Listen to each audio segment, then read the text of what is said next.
Good morning. आज सबसे पहले आप लोगों को न्यूमेरिकल्स के बारे में हम बताते हैं कि आप लोगों को न्यूमेरिकल्स के बारे में प्रॉब्लम क्यों होता है। ये ऐसा चीज है कि जिसको देखकर आप लोग काफी डरते हैं, चाहे फिजिक्स की बात करें चाहे केमिस्ट्री की बात करें, हर पेपर में बच्चे न्यूमेरिकल्स को देखकर काफी दूर भागते हैं। और आप जान लीजिए कि धीरे धीरे इसका वेटेज आपके एग्जाम में बढ़ते जा रहा है, तो इसलिए इसको आपको सॉल्व करना काफी जरूरी है। तो न्यूमेरिकल्स को समझेंगे और सॉलिड स्टेट चैप्टर को लेंगे और हम बताएंगे कि न्यूमेरिकल्स को कैसे आप हैंडल करो, या फिजिक्स में भी केमिस्ट्री में भी न्यूमेरिकल्स कैसे बनाना है। ठीक, तो न्यूमेरिकल्स के लिए सबसे पहले आपका क्या होना चाहिए, कैलकुलेशन फास्ट होना चाहिए। ठीक है, जो डेसिमल का कैलकुलेशन होता है, एडिशन का कैलकुलेशन होता है, ये कैलकुलेशन आपका फास्ट होना चाहिए। गुना भाग पर ये काफी स्ट्रॉन्ग पकड़ होनी चाहिए। फिर ये 10 टू द पावर x वाले जो काम होते हैं, जैसे डेसिमल वगैरह का काम हो गया, ये डेसिमल वगैरह का काम भी आपका काफी स्ट्रॉन्ग होना चाहिए। तो न्यूमेरिकल्स के लिए डेसिमल का काम आपका बढ़िया होना चाहिए। अब हम लोग आते हैं न्यूमेरिकल्स पे, देखते हैं कि अब आगे करना क्या है। जैसे आप लोग मान लीजिए कि केमिस्ट्री में ये सॉलिड स्टेट की बात हम लोग करते हैं, जो आपका फर्स्ट चैप्टर है सॉलिड स्टेट। सॉलिड स्टेट को हिंदी में ठोस अवस्था के नाम से जाना जाता है, और इस चैप्टर में भी काफी मात्रा में न्यूमेरिकल दिया गया है, तो काफी बच्चे से नहीं बनता। तो न्यूमेरिकल्स बनाने के लिए पहले आपको आइडिया होना चाहिए कि जैसे दिया क्या गया है। सबसे पहले आप लोगों को कुछ पैरामीटर पता होना चाहिए। जैसे डी को घनत्व कहा जाता है, अगर घनत्व की बात करें तो डेंसिटी आएगा। एम फॉर मास होता है, मास का मतलब द्रव्यमान होता है, या आप इसको आणविक द्रव्यमान या मॉलिक्यूलर मास से इंडिकेट करते हैं। जेड की बात करते हैं तो जेड उसमें परमाणु संख्या के नाम से इंडिकेट होता है। और ए की बात करते हैं तो ये कोण या भुजा की लंबाई होती है, कोण या भुजा की लंबाई होती है। तो आपको इस पर पकड़ होनी चाहिए। एक और चीज इसमें, तो ये आइडिया आपको होना चाहिए, जैसे Na जो होता है वो गार्डन नंबर होता है, C decimal 022 into 10 to the power 23। तो ये आपको जो है सॉलिड स्टेट में इतने चीज का काम आता है। तो ये आप अच्छे से इसको देख लीजिए।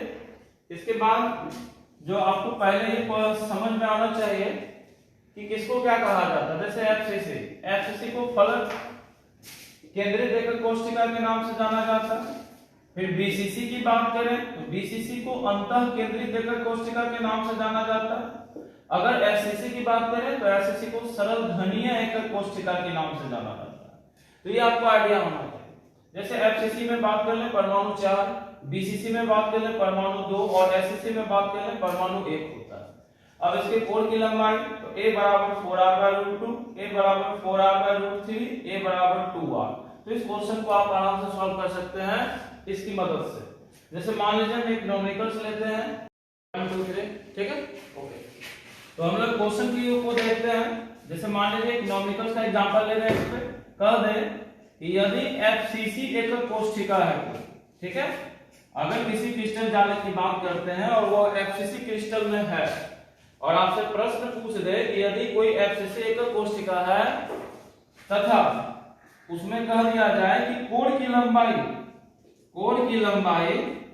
2√2 मीटर है, तो त्रिज्या क्या होगी। आप प्रश्न को बढ़िया से समझ लेंगे। यदि एफसीसी एकक कोष्ठिका है, कोण की लंबाई की त्रिज्या क्या है। ये 2 मार्क्स का न्यूमेरिकल आपके एग्जाम में आता है। तो एफसीसी को देख लेंगे। फॉर्मूला क्या है एफसीसी के लिए, a 4r/√2। कोण की लंबाई किसको कहते हैं, 2√2 को, तो a होता है कोण की लंबाई को 2√2 बराबर 4r/√2। क्रॉस मल्टीप्लिकेशन, ये आइडियाज आपको आना चाहिए। मैथ्स का कैलकुलेशन तभी न्यूमेरिकल्स बनेगा।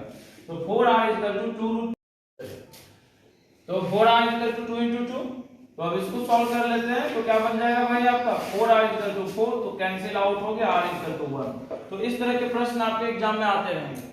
तो न्यूमेरिकल्स को सॉल्व करने के लिए आपका ये कैलकुलेशन स्ट्रांग होना चाहिए। जैसे रूट को रूट से मल्टीप्लाई करेंगे तो रूट हट जाता है। अगर 10 to the power -1 into 10 to the power -1 है तो 10 टू द पावर -2 हो जाएगा। 10 to the power 3 into 10 to the power 2 है तो 10 टू द पावर 5 हो जाएगा। ये कैलकुलेशन आपको आने चाहिए। इसके अतिरिक्त जैसे √2 का वैल्यू कितना होता है 1.414, इसका आपको काम आएगा, याद रखिएगा।